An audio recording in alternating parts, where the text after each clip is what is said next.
Lesson 67 is on geometric solids. Geometric solids are shapes that take up space. So for example, they're 3D. Remember, 3D. Some examples of geometric solids would be a cone, a cylinder, a sphere, a cube, a triangular prism, or even a pyramid. Down below I have drawn here a cube, which is also a geometric solid. It is also a special kind of geometric solid with only flat surfaces. Notice I only have flat surfaces. I don't have curved edges just like a sphere would have. We call this type of solid a polyhedron. Some examples would be cube, triangular prism, and pyramids. Each one of these has faces, edges, and vertices. Vertex is singular for one, and vertices is more than one. Face is one flat surface. So if I were to draw just one face, it would be like that on our cube. This cube, let's count how many faces it has. The front face is 1, top is 2, the back face is 3, the bottom is 4, and then we've got our left and right sides, which makes 5 and 6. So this solid has 6 faces. Now, if we were to count the edges, edges are formed where two faces meet. We've got our front face and our top face. Right here is where an edge is. It's where two faces meet. Let's count how many edges there are. 1, 2, 3, 4, 5, 6, 7, 8, 9, 10, 11, 12. So in a cube, we actually have 12 edges. Vertices are formed where two or more edges meet. So our first vertice is maybe here. So there's 1, 2, 3, 4, 5, 6, 7, 8. We have 8 vertices. A prism is a special kind of polyhedron. Opposite faces in a prism are the same. I have a triangular prism drawn here. The reason we call it a triangular prism is because of its faces. If we set this polyhedron and prism on this face, the top face would be exactly the same shape and size as the bottom face.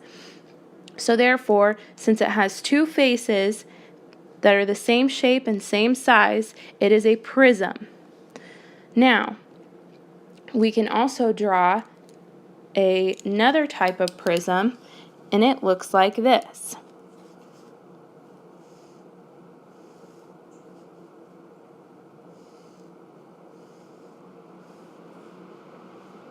Same shape, same size, but the base is rectangular, so we call this a rectangular prism. This base up here is a triangle, so we call that a triangular prism.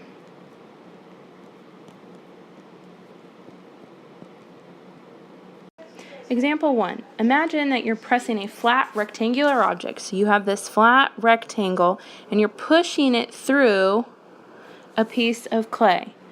When you are finished, what would be the shape of the hole left in the clay that you formed? Well, you would have a rectangular prism left over. Once you pushed it through, you would have like a tunnel that was rectangular. So what would be the shape? It'd be a rectangular prism.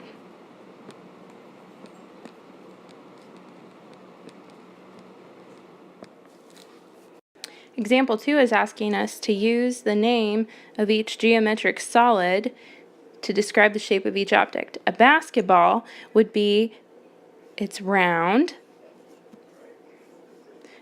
and it's 3D, so therefore it would be a sphere. A can of beans, if you think about it, maybe we're talking green beans, would look something like that. We call that 3D figure a cylinder.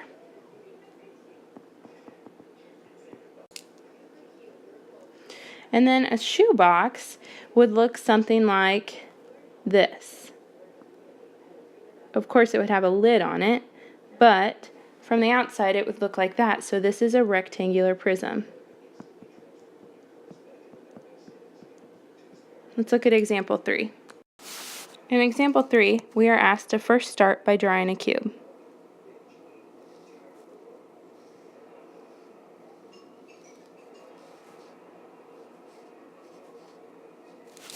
Now that we have our cube drawn, part A says look at one edge of the cube. An edge, remember, is this piece right here. How many edges are perpendicular to that edge and how many are parallel to it? Perpendicular means it creates a 90-degree angle. We have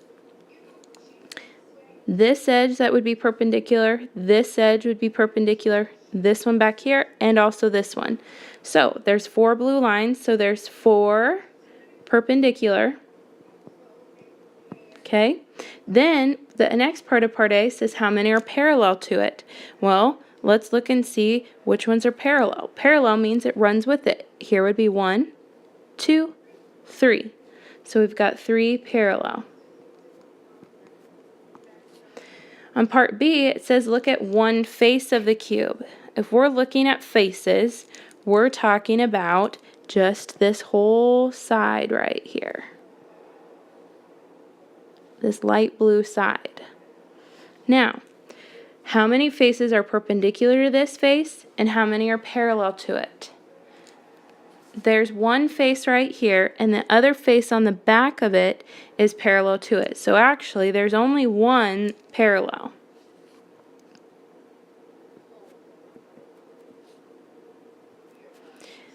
There are actually how many faces perpendicular? This one creates a 90 degrees, it intersects with it.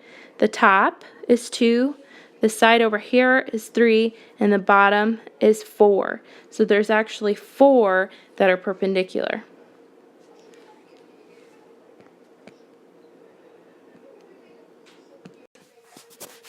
Sometimes in life we have to break down a box. Now, as you can see, I have a cube here and I broke it down. And you can see what creates the cube. I have the left side, I have the front, which is right here. The bottom actually flipped out, the top, and then I have the right side and the back of it. You can do that with any 3D figure, and it's nice to fold out an object so that you can find the surface area of the object. To find the surface area of this cube, we would simply just find the area of each box. Then we would add it together. A cube, though, has the same size of faces, so we would just have to count the faces. 1, 2, 3, 4, 5, 6. We would find the area of one face, maybe the back, then multiply what we got by the number of faces. Let's take a look at example 4. In example 4, we're asked if each edge of a cube is 5 centimeters, what's the surface area? The first thing we have to do is we have to find the area of just this front face here, just the front one. To find the area of that, we would take base times height, 5 times 5, and get 25 centimeters squared. But they want all 6 faces of this cube. There's a front face, top face, back face, bottom face, and then 2 sides. There's 6 faces altogether. So to find that, we have to take one face times the number of sides to get the total surface area. When I do that, I get 150 centimeters squared for the whole surface area of this cube. For your practice, I would like you to do D, E, F, and K.